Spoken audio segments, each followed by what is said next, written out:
Hello friends all wherever you are. How's everyone? Welcome back with me here. And on this occasion I will open a trade using the C3 cross signal bot. Watch this video so that all of you don't fail to understand how to use the C3 cross signal robot.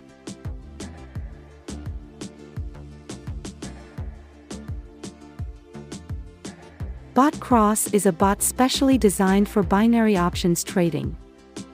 This bot has a very high level of accuracy, besides that this bot can also work for the OTC market.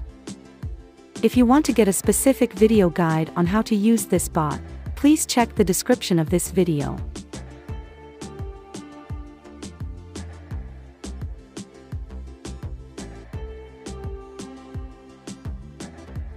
This is a cross-signal C3 bot market that you can choose and use in this trading.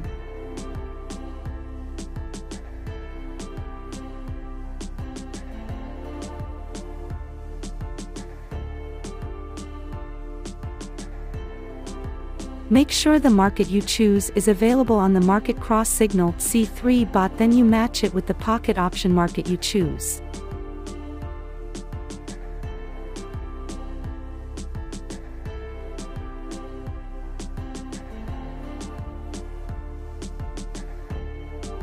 Bot C3 cross-signal timeframe that you can use in trading this time. Here I use a 5-minute timeframe.